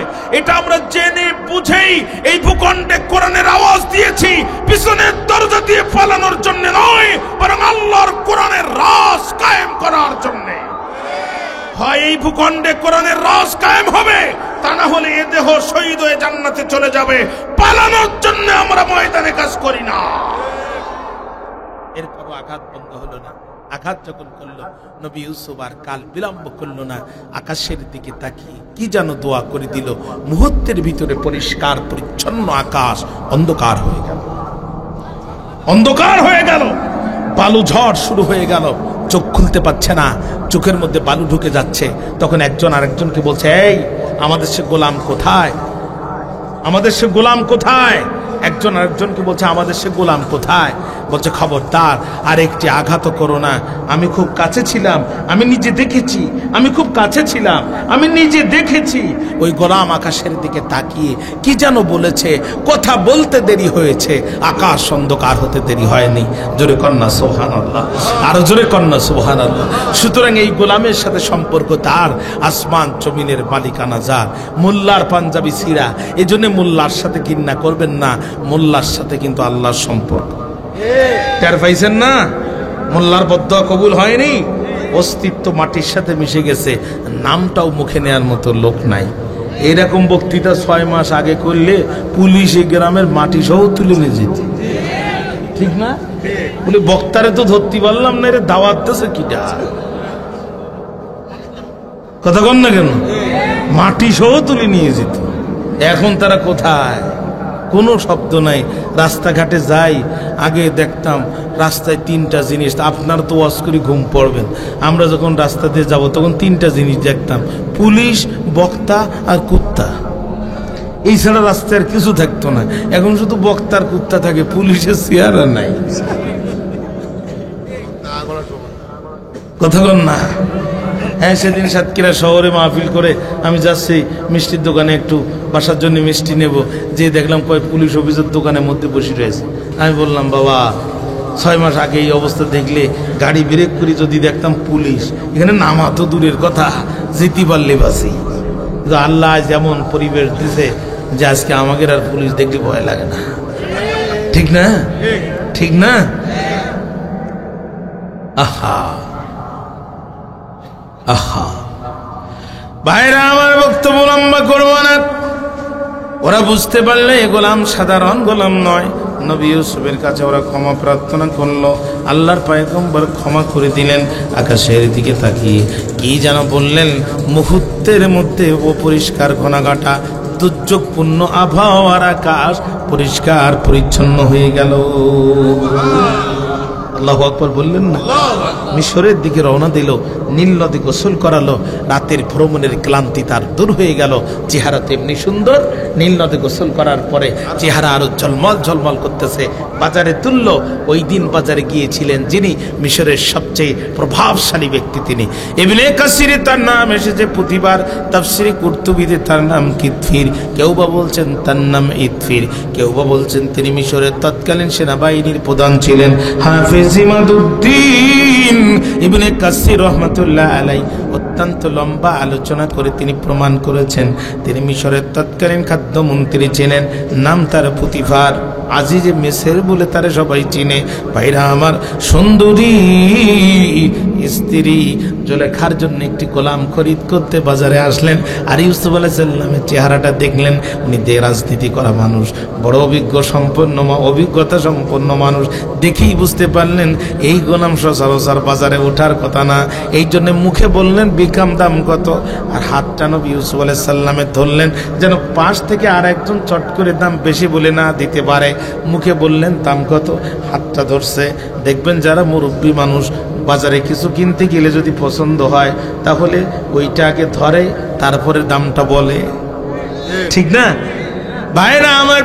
এই জন্য মুখে বললেন বিকাম দাম কত, আর হাতটা ধরলেন, তার মানে তুই বলবি যত দিব তত, কিন্তু এই গোলাম হাত ছাড়া করবো না। জোরে কর না সুবহানাল্লাহ। ভাইরা আমার, তামাম পৃথিবীতে যত মানুষ কোরআনের তাফসীর করেছেন এর মধ্যে হযরতে আব্দুল্লাহ ইবনে মাসউদ রাদিয়াল্লাহু তাআলা আনহুকে সবাই রাইসুল মুফাসসিরিন হিসাবে মানে, বড় মুফাসসির হিসাবে মানে। রাইসুল মুফাসসিরিন হযরতে আব্দুল্লাহ ইবনে মাসউদ রাদিয়াল্লাহু তাআলা আনহু বলেন, 3 জন মানুষ পৃথিবীতে বড় চালাক, যারা 2 জন পুরুষ 1 জন নারী। আমি সংক্ষেপে কথাটা একটু বলে দিতে পারি। 1 নাম্বার পৃথিবীর সবচাইতে চালাক মানুষ যিনি, হযরতে আবু বকর রাদিয়াল্লাহু তাআলা আনহু। তিনি তামাম পৃথিবীতে যত নবী এসেছেন, যত রাসূল এসেছেন, এই নবী এবং রাসূলদের পরে পৃথিবীর ফার্স্ট ক্লাস চালাক মানুষ হলো হযরতে আবু বকর। হুজুর, কেন হযরতে আবু বকর এত চালাক? ভাই, হযরতে আবু বকর তার মৃত্যুর পূর্বে হযরত ওমরকে মুসলমানদের খলিফা হিসাবে মনোনীত করে চেয়ারে বসায় তারপরে তিনি ইন্তেকাল করেছিলেন। আর আমিরুল মুমিনিন খলিফাতুল মুসলিমিন হযরত ওমর চেয়ারে বসে হাতে ঘড়ি দিয়ে ছড়ি দিয়ে নাড়ার নাই, বরং অর্ধেক পৃথিবী বিজয় করে তিনি কোরআনের পতাকাকে পথ করে উড়াইয়ে দিয়েছিলেন। এই জন্য পৃথিবীর সমস্ত নবী এবং রাসূলদের পরে 1 নাম্বার চালাক হচ্ছে হযরত আবু বকর। 2 নম্বরে চালাক কে? হযরত বলে ইউসুফ আলাইহিস সালামকে খরিদ করেছিলেন যিনি। 2 নাম্বার চালাক তিনি।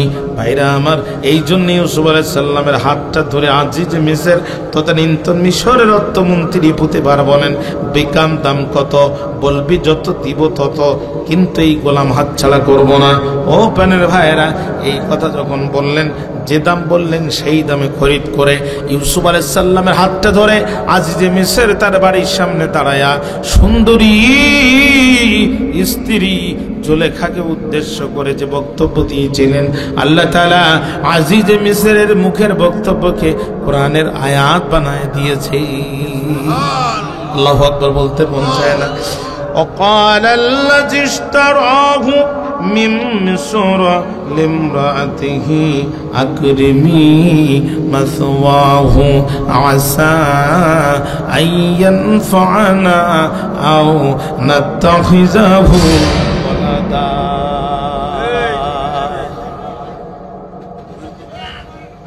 আমার নাম শুনবা যেখানে আর কোনোদিনও আসবে না। তোমাদের মাইক আমি 2 দিন পালাম, এত বাজে মাইকে আমি কথা বলছি সাইদির মতো হচ্ছে তোবাজ্জেলের মতো। আমি খুব আশ্চর্য হয়ে যাই, এত বড় একটা মাইক, এত বড় একটা মাইক, আমি আওয়াজ দিচ্ছি একরকম হচ্ছে আর একরকম। একটা মাহফিলের মূল অস্ত্র হচ্ছে একটা মাইক। কি বাস্তব না, আমি আর বক্তৃতা আর আগাবো না, না আর আগাবো না।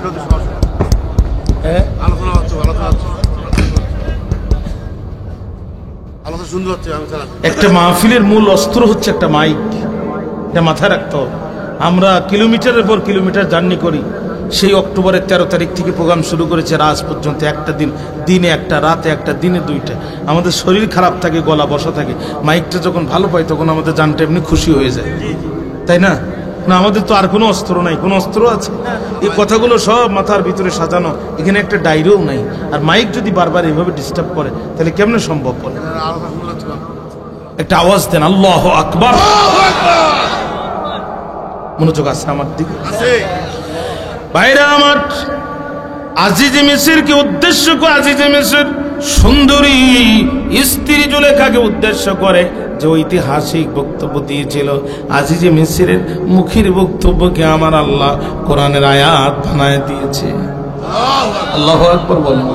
وقال الذي اشتراه من مصر لامرأته أكرمي مثواه عسى أن ينفعنا أو نتخذه ولدا।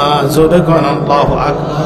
মিশরের যে ব্যক্তি তারে ক্রয় করেছিল সে তার স্ত্রীকে বলল, আকরিমি মাসওয়াহু, আকরিমি আমরের সিগা, রে বিবি আমার এই গোলামকে সম্মান দাও। সুবহানাল্লাহ কোন মন্ত্রী তার স্ত্রীকে বলতেছে সম্মান দাও, মাসওয়াহু তারে উন্নত থাকার ব্যবস্থা করে দাও রে বিবি, সাধারণ গোলাম মনে করো না। আমার ইউসুফের যেন পায়ে ঠান্ডা না লাগে, প্রয়োজনে গোটা রাজপ্রাসাদটা কার্পেট দিয়ে বিছায় দাও। আমার ইউসুফের যেন গরম না লাগে, প্রয়োজনে গোটা রাজপ্রাসাদটা তুমি এয়ার কন্ডিশন অন করে দাও। দাস আর দাসীদেরকে বলে দাও রে বিবি, আমার রাজপ্রাসাদের সবচাইতে ভিআইপি খাবারগুলো আমার ইউসুফের দস্তারখানায় দিয়ে দাও। আশা করা যায় আইয়ান ফানা, সে আমাদের অনেক উপকার করবে।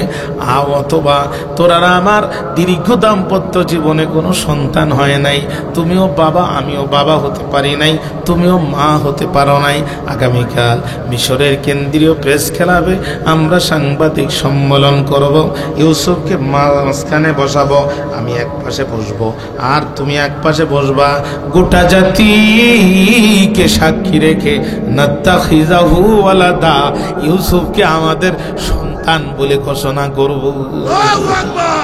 ভাইরা ফেলে দিয়েছিল কুয়ায়, আল্লাহ তুলে দিয়ে জায়গা করে দিল রাজপ্রাসাদে। ভাইরা জানতে চাই ওই আল্লাহ আজও আছে না? না, এত টেনশন করার কোনো দরকার নাই, সবকিছু দেখা শেষ, সামনে মোল্লাদের বাংলাদেশ। বুকে একটু সাহস রাখেন, বুকে একটু সাহস রাখেন। আমাদের ছেড়ে অন্য কোনো জায়গায় যাবেন, সমর্থনও দেবেন, মারিও খাবেন, আর আমাদের কাছে আসবেন, আপনাদের গায়ে কেউ ফুলের টোকা দিতে পারবে না। আমরা বুক পেতে দিয়ে আপনাদেরকে সেভ করব। বুঝতে পারেননি? বুঝতে পারেননি? এদেশে আমরা টুপি মাথায় দিয়ে মন্ত্রীও হয়েছি। চুয়াডাঙ্গার কৃতি সন্তান মাওলানা হাবিবুর রহমান চুয়াডাঙ্গা সেন্ট্রাল ঈদগাহ ময়দানে তিনি নামাজ পড়াতেন। আমি জীবনে তার বক্তৃতা একদিন শুনেছি, তখন আমি যশোরে থাকি, গাজীর দরগা মাদ্রাসায় দাখিল পরীক্ষা দিব 2004 সালে। একদিন তার বক্তৃতা শুনেছি, একদিন। আমার তার বক্তৃতা শুনে আমার মনে হয়েছে যে চলন্ত ট্রেন তার বক্তৃতা শুনে থেমে যাবে। এত অসাধারণ বক্তৃতা দিতে পারতেন তিনি, আল্লাহ এত কোয়ালিটি দিয়েছিলেন। উনি আমার ভাইরা, আপনারা তো আমাদের কথা শুধু শোনেন, আমল করেন না। আমল যদি করতেন এই জাতির ভাগ্য পরিবর্তন হয়ে যেত।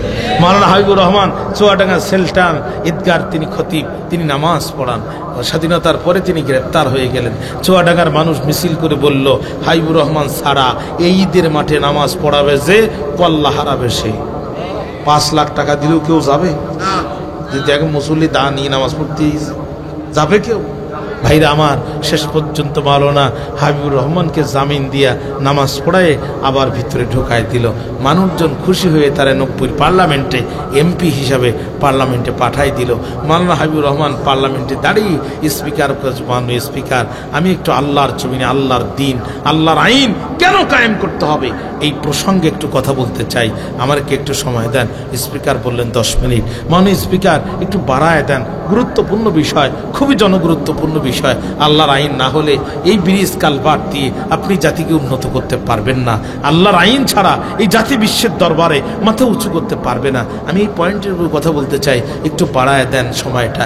স্পিকার বলছে 10 মিনিটে শেষ করেন। মাওলানা হাবিবুর রহমান কোরআন থেকে আয়াত টানলেন, হাদিস থেকে হাদিস টানলেন, বাস্তব থেকে উদাহরণ টেনে বক্তৃতা যখন শুরু করলেন, কি অনালবসী বক্তা, ভাষার সমাহার, উপস্থাপনার যুক্তি, কোরআন হাদিসের দলিল যখন পেশ করতে লাগলেন, স্পিকার তাকিয়ে আছে, মনের মধ্যে মাসি ঢুকবে আর বেরোবে কিসের 10 মিনিট। বক্তৃতা দিতে দিতে দিতে দিতে নিজেই নিজের ঘড়ির দিকে তাকিয়ে দেখে আধা ঘন্টা পার হয়ে গেছে। স্পিকার কোনো কথাই বলছে না। উনি লাস্টে বলছে, মাননীয় স্পিকার আমার সময় কত? বলছে, মাননীয় সংসদ সদস্য 10 মিনিটেই শেষ করেন। কয় মিনিটে? 10 মিনিটে। তখন তিনি বলছে, honourable speaker please look at your watch, আপনার ঘড়ির দিকে তাকান, ও 10 মিনিট পার হয়ে গেছে, আরো 20 মিনিট আগে। বলছে, মাননীয় সংসদ সদস্য আরেকটু বলেন, আরেকটু বলেন। মাওলানা হাবিবুর রহমান বক্তব্য দিচ্ছেন, আল্লাহর জমিনে আল্লাহর আইন কেন দরকার, এই টপিকের উপরে বক্তব্য দিতে দিতে 10 মিনিটের জায়গায় 1 ঘন্টা বক্তৃতা দিলেন। স্পিকার তারে একটা বারো ডিস্টার্ব করলো না।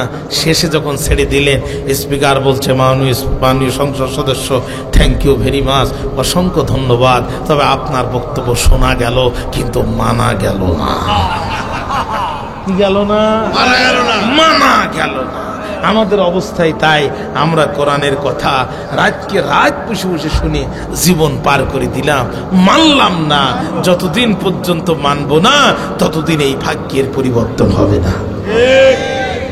15 টাকার পেঁয়াজ কিনবেন 300 টাকায়, 10 টাকার কাঁচা জাল কিনবেন 1000 টাকায়। আর কোরআনের কথা যখন শুনবেন ভাগ্য খুলে যাবে, সম্পদ পড়ে থাকবে, চোর তাকায়ও দেখবে না। আল্লাহর কোরআনের আইন যদি এই দেশে কায়েম হয়ে যায়, আমরা কথা দিচ্ছি, যারা আপনাদের সম্পদ এদেশ থেকে পাচার করে বিদেশে নিয়ে গেছে, ওই সম্পদ ফিরিয়ে আনবো, চোরগুলো জনসম্মুখে এনে হাত কেটে দেওয়ার আইন বাস্তবায়ন করবো। আপনারা চান না? আল্লাহর আইন যদি বাস্তবায়ন হয়ে যায়, আল্লাহর আইন যদি বাস্তবায়ন হয়ে যায়, আপনার সম্পদের দিকে চোখ তুলে তাকাবে এমন বাবার বেটা বেটি এই দেশে থাকবে না। অতএব ভাইরা আমার, সব কিছু দেখেছেন, একটাবার মুসলমান হিসাবে কোরআনের আইন দেখেন। ওয়ামাল্লাম ইয়াহকুম বিমা আনজালাল্লাহ ফাউলাইকা হুমুল কাফিরুন। কোরআনের আইন দিয়ে যারা জজ কোর্ট, সুপ্রিম কোর্ট চালায় না, কোরআনের আইন প্রতিষ্ঠিত হোক এটা যারা চায় না, পৃথিবীর মানুষের আদমশুমারিতে হতে পারে ওরা ইমানদার, কিন্তু আল্লাহর আদমশুমারিতে ওরা কাফেরদের সর্দার। ঠিক না? তাহলে আমরা কি কাফের হয়ে মরতে চাই না ইমানদার হয়ে মরতে চাই? কাফের হয়ে মরতে চাই না ইমানদার হয়ে মরতে চাই? কবরের ভিতরে 3টা প্রশ্ন করা হবে, তার মধ্যে আমার ভাইরা মান্নাবিওকা তোমার নেতা কে ছিল? দুনিয়াতে যে যাকে নেতা মানবে, কবরে সে তাকে তার কথা বলবে। আপনি কবরে যে বলবেন আমার নেতা সলিমউদ্দিন মিয়া, ফেরেশতা একজন আর একজনের তাকে বলবে সেটা কেটা? আমি তো চিনি না। তখন হাদিসে আসছে, রসুলের ছবি আপনার সামনে দেওয়া হবে, আল্লাহ রসুলের। মান হাযা রাজুল, রে আল্লাহর গোলাম, দেখো তো দেখি এই মহান মানুষটিকে চিনতে পারো কিনা।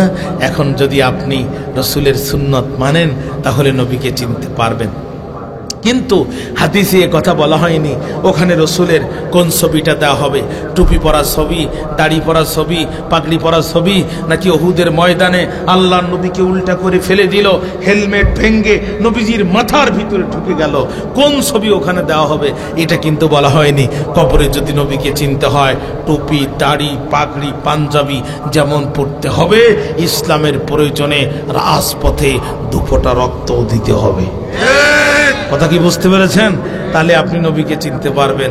এই তো ডুমুরিয়া বেশ কয়েক বছর আগের ঘটনা, স্বামী স্ত্রী দুইজনে একসাথে বিয়ে হলো, বাসর সজ্জায় গেল, স্বামীর হাতে খুব সময় নাই, সকালবেলা ফজর পড়ে স্ত্রীর কাছ থেকে বিদায় নিয়ে একটা কাজে বাহির হয়েছে হোন্ডা ড্রাইভ করে, হঠাৎ করে হোন্ডা অ্যাক্সিডেন্ট করলো, মুখের ওপর দিয়ে চাকা চলে গেল। স্ত্রীকে ডেকে বলা হলো, বলো তো দেখি কে? স্ত্রী বলছে আমি চিনি না। আহারে, একটু আগেই তো একজন আর একজনকে আলিঙ্গন করেছে, মেলামেশা করেছে, একজন আরেকজনকে খুব কাছ থেকে দেখেছে, সামান্য মুখে একটু রক্ত লেগে যাওয়ার কারণে চিরপরিচিত স্ত্রী যদি চিরপরিচিত স্বামীকে না চিনতে পারে, আপনি আমি কিন্তু যদি শুধু টুপি আর দাড়ি আর পাগড়ি আর পাঞ্জাবির সাথে পরিচয় থাকে, উহুদের ময়দানে রক্ত দেয়া নবী, দান দেয়া নবীর আদর্শের সাথে যদি পরিচয় না থাকে, তাহলে কিন্তু কবরে আমরা নবীকে চিনতে পারবো না। অতএব টুপি, দাড়ি, পাগড়ি, পাঞ্জাবি, তাসবিহ, তাহলিল যেমন করতে হবে, ইসলামের প্রয়োজনে রণাঙ্গনে 2 ফোঁটা রক্ত দিতে হবে। কারা কারা রাজি আছেন ইসলামের জন্য রক্ত কোরবানি করতে? দুহাত তুলে আল্লাহকে দেখান। তাকবীর! নারায়ে তাকবীর! দিন ইসলাম, দিন ইসলাম, কুরআনের আইন। রাজি আছেন না ইনশাআল্লাহ? রাজি আছেন না ইনশাআল্লাহ? ও ফ্যানের ভাইরা, কতভাবে বুঝাই, আমার বোন, আপনার স্ত্রী আপনার ঘরে সংসার করতেছে আজকে প্রায় 30 বছর। এই 30 বছরে আপনার স্ত্রী আপনার কথার বাইরে একটা রাতও যায়নি। 14ই ফেব্রুয়ারি বিশ্ব ভালোবাসা দিবস গেল না? কথা কন না? আপনি হঠাৎ করে বাড়িতে দেখছেন ঘরের দরজা খোলা, রাত 12টা বাজে, মনে লাগলো দোলা, ঢুকিয়ে দেখলেন বউ নাই, টেলিফোন হাতে করে বললেন সকিনার মা কোথায়? আসি তো বন্ধুর বাসায়। বউ আমার, বন্ধুর বাসায় করো কি? আগামীকাল 14ই ফেব্রুয়ারি বিশ্ব ভালোবাসা দিবস, একটা দিন নিজের পছন্দের মানুষের সাথে থাকতে চাই, তামাম জীবন তো তোমার সাথে থাকলাম। এই বউকে ঘরে তুলবেন কারা কারা? একটু দুহাত তোলেন। ছোট্ট পিচ্ছু হাত তোলেন, ও কিন্তু কিছুই বোঝে না, এরপরও হাত তোলে না। আরে আল্লাহ, এই বউ যদি এই কাজ করে, সকালবেলা বেচারার কি মাতব্বরি কয়, 2 তালাক, তোর মা তালাক, তোরে যে হুজুর বিয়ে পড়াইছে হুজুরও তালাক। ঠিক না? ঠিক না? নিজের ঘরের বউ অন্যের ঘরে একটি রাত গেছে 30 বছরে, একটি রাত মাত্র, একটি রাত, 30 বছরে একটি রাত।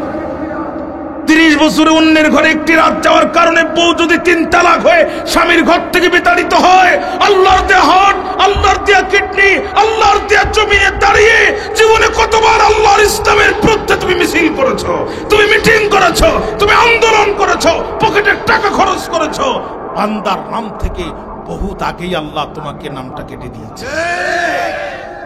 তোমার জানাজা পড়াও যা, ও না পড়াও তা, ও যা যাবর যা, তা যাবর তা, যা তা। ঠিক না? ঠিক না? এজন্য আল্লাহর কোরআনের রাজ কায়েমের বিরোধিতা যারা ডাইরেক্ট করে, এদের জানাজায় আপনারা যাবেন, তবে উজু করবেন না। উজু করেও যা, না করেও তা। ফেরেশতা বলছে শুধু ঢুকাই দিয়ে উজু কালাম লাগবে না। কথা কন না কেন? আপনাদের কষ্ট হয়ে যাচ্ছে, মনোযোগ আছে আমার। তাহলে যে আল্লাহ তাআলা ভাইরা ফেলে দিয়েছিল কূপে, আল্লাহ তুলে দিল রাজপ্রাসাদে, জানতে চাই ওই আল্লাহ যে আছে না নাই? এত টেনশন করেন, এত ভয় পান, এত ভয় পেন না।